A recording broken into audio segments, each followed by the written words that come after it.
Coucou la famille, j'espère que vous allez bien. C'est encore un immense plaisir de vous retrouver aujourd'hui. S'il y a des nouveaux, bienvenue sur ma chaîne. Faites-vous plaisir, regardez, partagez, commentez, donnez votre avis tout en restant dans le respect parce que le respect c'est très important. Donc la dernière fois vous avez vu une story time sur ma grossesse, comment ça s'est déroulé et j'avais promis faire la partie 2 pour vous expliquer comment ça s'est passé de la salle d'accouchement dans ma chambre à l'hôpital jusqu'à la maison. Donc aujourd'hui je vais tout vous dire comment j'ai perçu mes premiers moments en tant que maman. Donc si vous êtes prêts, suivez-moi, let's go. Mais surtout, n'oubliez pas d'activer la cloche de notification si tu veux voir mon contenu, si tu veux savoir à quel moment j'ai posté une vidéo, si tu veux rien rater, il faut activer la cloche de notification et surtout t'abonner parce que ça fait plaisir et c'est très important pour moi s'il te plaît. Enfin, si tu aimes ce que je poste. Et si tu n'es pas encore abonné à mes différents réseaux, vas-y. Instagram, c'est Pandira officiel. Snapchat, c'est Chaya.edna. Je mettrai en barre d'informations. Si vous êtes prêts, on y va. Je rentre à la maison, je suis toute seule, je suis face à ma réalité, je suis maman. Je sais pas comment ça se fait, mais franchement, c'est venu tout seul. Nettoyer l'enfant, prendre soin, donner les médicaments ou quoi que ce soit, ses vitamines, etc. Ça vient tout seul. Tu apprends à prendre soin de ton bébé tout seul. C'est que, je sais pas si c'est l'instinct maternel qui fait ça, mais tu apprends toute seule comme ça. Tu vas apprendre à nettoyer parce qu'on ne lave pas encore. Il faut attendre un certain temps que le nombril tombe. Si je me rappelle bien que le nombril tombe avant de donner le premier bain au bébé. Donc, c'est vraiment beau. Et moi, ma fille n'a pas fait, elle faisait pas ses nuits, donc ce qui fait que la nuit c'était le groove, on pleurait ensemble. Quand c'était difficile, on s'asseyait, on pleurait ensemble. Quand je vois que je l'ai à trop supporté, elle pleure, j'ai à trop calmer. Et moi aussi je pleure, moi aussi je suis un bébé, elle aussi c'est un bébé, donc tous les deux bébés, on se retrouve à pleurer. Et la journée, je vais vite rincer ses habits et quand elle dort, là je vais aller dormir. Quand elle va se réveiller, je me réveille. Quand elle dort, je dors. Et je suis rentrée dans une dépression totale parce que je me suis retrouvée seule encore. Mais bon, ça c'est pas grave. Mais j'attendais plus quand même du côté de son géniteur. J'attendais, même si on peut dire tout ce qu'on peut dire, mais il faut quand même être présent pour ses enfants. Du moins, je pense, je crois. Mais bon, tout le monde n'a pas cet instinct, tout le monde ne fonctionne pas pareil, tout le monde n'a pas cette réflexion.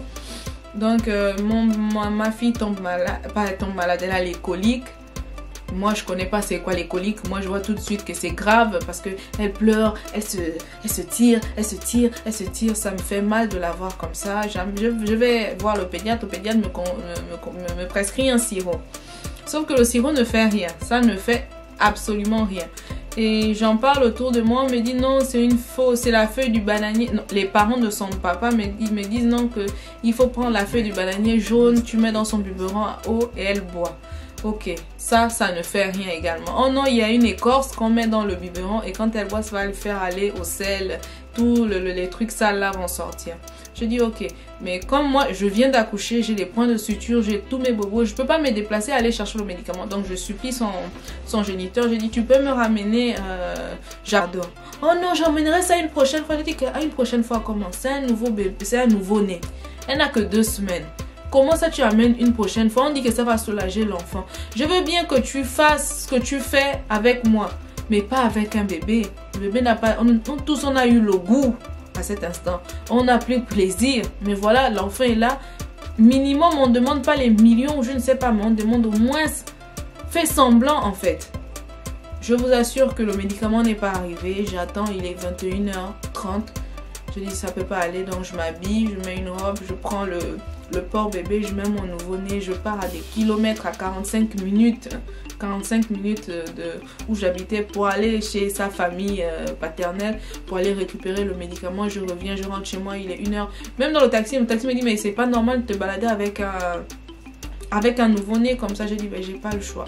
Si tu me vois à cette heure là dehors, c'est vraiment que je n'ai pas le choix. Je rentre avec le médicament. Effectivement, comme on dit, les Africains ont leur truc hein, et ça marche. J'ai mis le truc, l'écorce dans l'eau, elle a bu. Ça l'a fait vraiment aller au sel. Et puis ça a duré 2 jours et puis c'est fini, elle n'avait plus les coliques. Et là, le mois de décembre est arrivé, le séminaire à l'église a repris. Et comme L'année d'avant, quand je demandais à Dieu de me donner quelque chose qui allait être précieux à mes yeux, de me donner quelque chose qui allait me motiver dans la vie, je lui avais fait la promesse que s'il me donne un enfant, je reviendrai l'année qui suivra au séminaire et je viendrai consacrer mon bébé. Mais quand je dis non, je dois aller à l'église parce que c'était en soirée après le travail, parce que j'ai repris à travailler avec mon bébé, avec mon nouveau-né, je partais au travail avec elle. Donc on me dit non, faut pas aller à l'église, etc. Je dis, vous pouvez pas m'empêcher d'aller à l'église. Personne ne peut m'empêcher d'aller à l'église. J'irai à l'église de 19h à 23h et je rentrerai. Le Dieu que je sers, le Dieu de ma commission, ne peut pas faire en sorte qu'il lui arrive quelque chose ou que quelqu'un prenne possession ou que quoi que ce soit. Mais j'ai promis à Dieu de revenir lui rendre grâce, de revenir la consacrer et je vais le faire. Lui, il a été réglo. Il a tenu, il a relevé le défi que je lui ai lancé. Donc, à moi aussi d'être honnête. Je peux être malhonnête avec les humains, mais je m'efforce d'être honnête avec Dieu. Donc, les gens parlent pas, ça c'est pour vous. Moi, j'ai fini au travail à 19h et prends le taxi, je suis à l'église. Et quand est venue la consécration des miracles, je me suis levée, j'ai consacré en larmes, j'ai consacré mon bébé sur l'autel comme ça. Elle a été bénie, elle a été loin. Et j'ai fait tout mon séminaire avec mon nouveau-né. J'ai même encore les photos à la clôture du séminaire. On a dormi à l'église comme ça. On me voit, j'ai gardé, franchement, j'ai toutes les photos. On me voit, je saute le matin. Jésus est vivant, merci Seigneur. Avec mon nouveau-né. Et je vous assure qu'après le séminaire, c'était magnifique. Parce que il y a eu après les coliques de l'enfant, il y a eu où je suis rentrée dans une dépression sans pareil. J'ai perdu énormément du poids, je mangeais plus parce que je me forçais à faire marcher une relation parce que je voulais à tout prix qu'elle ait au moins ses parents pendant un moment, mais ça marchait pas. J'étais insultée, j'étais humiliée, j'étais rabaissée. On me rappelait que j'ai pas fait l'école, que je n'ai pas le même niveau d'études, que je ne suis pas ci, que je ne suis pas ça, que je suis ci, que je sais. On me le rappelait énormément tout le temps, mais je forçais, je suppliais que ouais, le bébé, etc.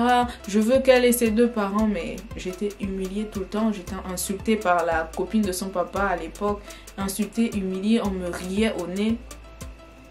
On me riait au nez et j'ai fait une dépression, je mangeais plus. Je me disais mais qu'est-ce que j'ai? Pourquoi je peux pas avoir aussi un enfant et être avec son papa? Je suis rentrée dans une dépression où j'ai perdu totalement confiance en moi. Totalement confiance en moi. Les premiers mois de mon bébé, franchement, je l'ai fait vivre un calvaire et je me dis je suis une mauvaise mère parce que je fais vivre ça à mon bébé. Je ne mangeais plus, j'avais maigri. Je buvais que le coca. Je peux te faire 2 jours sans manger. Je bois seulement que le coca. Et là, le moment fatidique est arrivé. J'étais à la cuisine, j'essayais de laver les biberons de mon bébé. Oui, je rinçais le biberon, elle était là. Et là, je sentis la tête qui a fait ouf, ouf, ouf. Mais j'essaye de marcher, j'attrape le mur pour ne pas tomber parce que j'ai le nouveau-né. Donc j'essaye, mais je sens que ça va pas. Et je rends grâce à Dieu parce que la porte, je n'avais pas fermé la porte à clé, parce que si j'avais fermé la porte à clé, mon Dieu, le temps de casser la porte, je sais pas ce qui s'était, je sais pas ce qui allait arriver en fait. Donc, et là, boum, je suis tombée dans les pommes, mais je suis tombée avec l'enfant. J'ai protégé de toutes mes dernières forces, j'ai protégé mon bébé comme ça.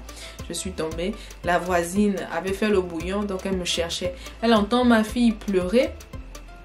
Elle dit, mais comment l'enfant pleure? Marcel, tu es où? Tu es où? Tu es où? Elle cherche dans la chambre, elle rentre. Heureusement, je n'avais pas fermé la porte. Elle rentre dans les chambres et tout. Elle me trouve complètement évanouie avec le bébé sur la poitrine. Dada, on m'emmène à l'hôpital. On commence à faire, on fait les examens, etc. C'était la catastrophe. J'avais perdu. J'avais quand la tension baisse. Donc j'ai complètement le problème de la tension a totalement baissé. Je suis déshydratée. Il y avait plein de trucs. Donc quand je reviens, moi je vois la voisine avec mon bébé sur les mains. Et là j'ai dit, je peux pas faire ça à mon enfant. Personne ne prendra mieux soin de ton enfant que toi. Je ne peux pas me permettre de me laisser aller, de laisser les humains gagner sur moi, gagner sur quelque chose que j'ai demandé à Dieu. Je ne peux pas me laisser aller. Je ne peux pas. J'ai regardé ma fille, j'ai dit, quand je sortirai de l'hôpital, je vais redevenir celle que j'étais. Et je vais enlever la haine que j'avais contre son géniteur. Parce que j'avais une haine intense ici. Et quand tu as la haine, tu ne peux rien accomplir. La haine est un frein. Dans la foi, dans les prières, la haine est un frein énorme. Quand je suis rentrée à la maison, j'ai prié que Dieu dégage mon cœur. Que Dieu vraiment, il dégage mon cœur. Je ne voulais plus avoir cette haine-là envers lui qui change totalement mes intentions, tout totalement. Et franchement, j'ai prié pendant une semaine, j'ai demandé la restauration de mon cœur, qu'il y ait la paix. Et j'ai reçu cette paix-là. Et après, j'ai repris confiance en moi. Je travaillais, j'ai parti au travail pendant 2 mois avec ma fille. Quand il faut coiffer, je donne vite à la cliente, je coiffe. Parce qu'il fallait la nourrir. Et moi, pour moi, ça me permettait de me donner à fond dans le travail. Quand je vois ma fille comme ça, je couds vite la tête, je fais vite la perruque, je fais vite les ongles, je fais vite le soin de visage. Voilà, je travaille. Après, il faut la faire nourrir, après, il faut la faire coucher. Franchement, elle était compréhensive. Elle est là tranquille dans son coin, elle a mangé, elle ne pleure pas, etc. Non, elle ne dérangeait pas. Et ma maman est rentrée, c'est là la joie quand elle a appris tout le calvaire, parce que je l'avais caché aussi. Quand elle a appris tout le calvaire par quoi je suis passée, ma mère a pleuré. Elle s'en voulu de ne pas avoir été là. Mais je lui ai dit, maman, regarde, ta petite fille est grosse, elle est bien, moi aussi ça va. J'ai repris confiance en moi, j'ai repris du poids, je me fais belle à nouveau, je mets mes perruques et tout. Elle m'a regardée, elle m'a dit, je n'aurais jamais imaginé que tu sois autant une bonne mère. Je n'aurais jamais imaginé. Moi, dans ma tête, je me serais dit que peut-être ça allait te dépasser. Mais quand je rentre, je vois comment la maison est. Je vois comment les affaires de ta fille sont bien entretenues. Je vois les courses de ta fille sont remplies dans la maison. Je n'ai pas de mots que de bénir. Elle a lavé sa petite fille. Parce que ma fille était fâchée contre sa grand-mère. Hein. Quand tu donnes ma fille à sa grand-mère, elle refuse, elle pleure. Donc elle a lavé sa petite fille, elle a demandé pardon de ne pas avoir été là, qu'elle ne savait pas que ça allait être autant difficile. Et voilà, je décide de prendre une nounou pour garder ma fille. Ma maman dit elle va m'aider. Je dis à maman que c'est pas par orgueil, mais je veux prendre soin de ma fille toute seule. Tu peux la garder, mais je veux pouvoir payer la nounou, pouvoir faire ses courses. Je veux, ne m'aide pas. C'est pas par orgueil maman et tout. Elle m'a dit si tu veux alors. Qui fait même que quand elle achète quelque chose à sa petite fille, elle achète en cachette. Elle ne me disait pas parce qu'elle avait peur que je me frustre. Et jusqu'aujourd'hui, c'est avec fierté. Je prends soin de ma fille totalement sans l'aide de personne. Elle vit avec ma mère, oui, mais je prends soin totalement. Je me suis promise de lui donner, si je peux pas lui donner un père et une mère, mais je peux lui donner au moins la vie que moi je n'ai pas eu, l'enfance que moi je n'ai pas eu, c'est-à-dire avoir tout ce dont elle a besoin sans pourtant avoir des manques, etc. Et Dieu me bénit chaque jour. S'il y a des mamans aujourd'hui qui ne savent pas comment affronter le monde de maman, tout ce que j'ai envie de vous dire, c'est que ne vous sous-estimez pas. Il y a une force en nous, que c'est au moment où tu es face à la difficulté que cette force-là ressurgit. Il faut faire sortir cette force-là. Ne vivez pas selon un homme parce que le père n'est pas là, tu as peur. Non, il faut penser à vos enfants. Parce que si tu n'es plus là aujourd'hui, personne, je dis bien que on peut bien garder ton enfant, mais jamais comme toi tu le ferais. Jamais. Il ne faut pas se laisser aller et il faut beaucoup se mettre dans la prière. Et c'est vrai qu'il y a des relations qui ne marchent pas. C'est vrai qu'avec des hommes, parfois c'est difficile. Parfois il y a des bons, il y a des mauvais papas. Mais c'est pas grave. Il faut avoir la force de pardonner et aller de l'avant. Parce que quand tu pardonnes, tu vas de l'avant. Dieu t'ouvre encore plus des portes. Et l'enfant est source de bénédiction. Il y a des enfants, quand tu mets au monde comme ça, l'enfant vient seulement, il ouvre les portes. Même les portes que tu ne pensais pas possibles, l'enfant ouvre les portes. Donc, il ne faut pas vous sous-estimer. Il ne faut pas vous rendre mal. Il ne faut pas faire de la dépression. Parce que quand tu n'es pas bien, tu refais ressentir ce sentiment à l'enfant. L'enfant est tout le temps triste. L'enfant est tout le temps en train de pleurer, etc. Moi, ma fille, et je m'en suis voulu pendant ces 1-2 mois. Elle sentait vraiment que je n'étais pas bien. Donc, essayez de beaucoup vous mettre dans la prière parce que la prière apaise énormément. Mais la prière apaise énormément. C'est la prière qui m'a fait tenir. C'est la prière qui m'a fait reprendre confiance en moi. C'est la prière qui m'a remis sur les rails. C'est la prière qui m'a redonné goût à la vie. J'aime ma fille. Certains vont dire j'idolâtre ma fille. Ça c'est leur mot. Mais ma fille, c'est un précieux. C'est ma vie qui est là. Et si elle veut le biscuit, je vais donner. Si elle veut le bonbon, je vais le donner. Je veux tout le donner. On aura beau tout dire. Mais je veux tout donner à ma fille parce que elle a été compréhensive. Elle a été battante. Elle s'est battue avec moi pour que je lui donne la vie. Elle aurait pu sortir. Ou elle aurait pu être mort-née.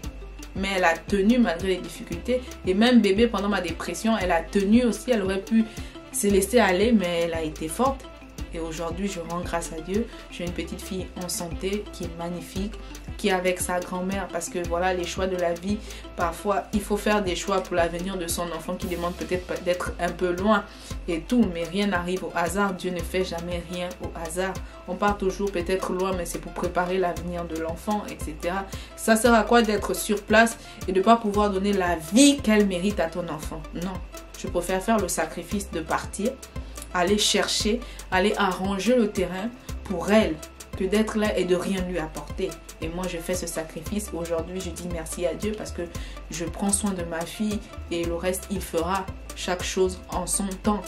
Ne faites pas des hommes des priorités. Ne restez pas là aussi à être malheureuse parce que tu dis que je vais être avec le père pour que mon enfant soit bien. Non, l'enfant ressent tout ce que la maman a.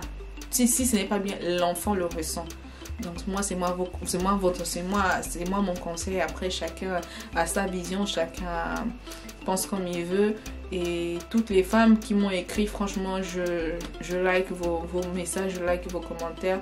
Beaucoup de courage à celles-là qui traversent ces périodes difficiles. La seule clé, le seul allié, c'est la foi, c'est la prière, c'est la croyance. Moi, je dirais que... Comment on détermine un bon chrétien? Je ne détermine pas un bon chrétien par celui qui part à l'église tout le temps. Je ne détermine pas un bon chrétien par celui qui connaît la Bible du début jusqu'à la fin. Je ne détermine pas un bon chrétien parce que tu as la longue jupe jusqu'au talon. Non.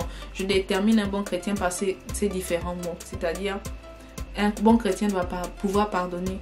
Parce que si Dieu, lui, il nous pardonne, qui sommes-nous pour ne pas pardonner? Non. Un bon chrétien doit être en paix dans son cœur et pouvoir pardonner les offenses des autres. Un bon chrétien doit aussi également pratiquer le donner parce que la main qui donne, c'est la main qui reçoit. Il faut donner. Quand tu as, tu aides.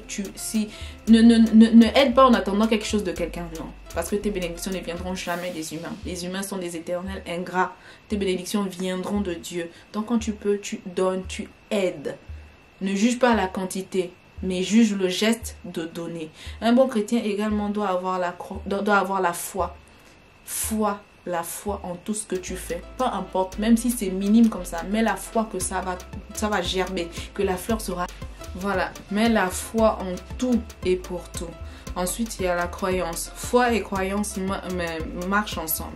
Il faut croire. Il faut croire que tu peux déplacer la montagne. Il faut croire. En tant que fille de l'Éternel, tu as le pouvoir de l'Éternel. Si tu dis que cette chose ne va pas s'accomplir, alors elle ne s'accomplira pas. Mais si tu dis qu'elle va s'accomplir, que tu as la foi et tu y crois, tu verras qu'elle va s'accomplir. Après, il y aura l'obéissance. L'obéissance en Christ. Il faut obéir en Christ. Si Dieu te vient te parler, l'obéissance. Si Dieu te dit ne fais pas ça, ne fais pas ça. Ne fais pas ça parce que lui, il sait. Il ne peut pas descendre totalement, venir t'avertir que c'est comme ça. Il va parler autour de toi. Il va envoyer le message autour de toi et les gens vont te prévenir. L'obéissance, il faut être obéissant à Dieu et éviter de faire du mal. Et évitons de souhaiter du mal. Évitons d'avoir des pensées négatives sur les autres. Ensuite, je dirais, en dernier mot, c'est l'amour. Aimer son prochain en vérité et en sincérité, sans pourtant lui souhaiter du mal. Tu peux réussir dans la vie sans souhaiter du mal à l'autre, sans pourtant piétiner l'autre. Donc pour moi, voilà les mots qui décrivent un bon chrétien.